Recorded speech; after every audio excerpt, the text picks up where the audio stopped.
शादी में आए हुए हैं। देखो इनका डांस, ये डांस है इनका, बंदूक वगैरह लेके एकदम शादी है इनकी। खाना वाना खाया, आप शादी में आए हैं, बुजुर्ग भी डांस कर रहे हैं। डीजे नहीं इस्तेमाल करना चाहिए शादियों में, और ये लोग यहाँ पे डीजे इस्तेमाल करते हैं अच्छे तरीके से और करते हैं। और ये इनकी शादी है, मतलब पूरी ऊँट वो एक ही प्लेट होती है, उसके ऊपर रख के ये लोग सब लोग बैठ के खाते हैं।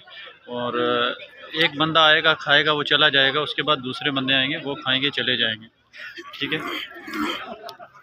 और ये शादी का, ये सऊदियों की शादी है, ठीक है। ये देखो अब इनके बूढ़े जवान सब लोग डांस करते हैं। ये हमारे उधर अगर इंडिया में मौलाना देखेंगे तो बोलेंगे इनके मौलवी भी डांस करते हैं। ये देखो फिर चालू हो गया इनका पूरा, दिखाइए आप। इस कबीले का जो सरदार होता है ना, वो भी डांस करता है, ठीक है।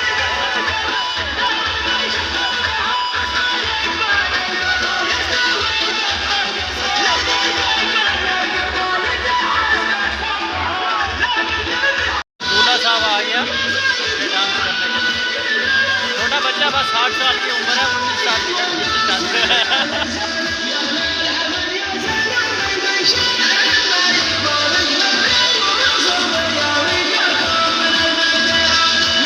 लड़की वालों का डांस है ये, शायद लड़की का बाप है या कौन है। अपने से लड़की के बाप ने अपना दामाद जो है अपने से 10 साल बड़ा चुना है।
पूरा बतरा बैठा है, ऊँट पूरी बिठाई हुई है प्लेट में।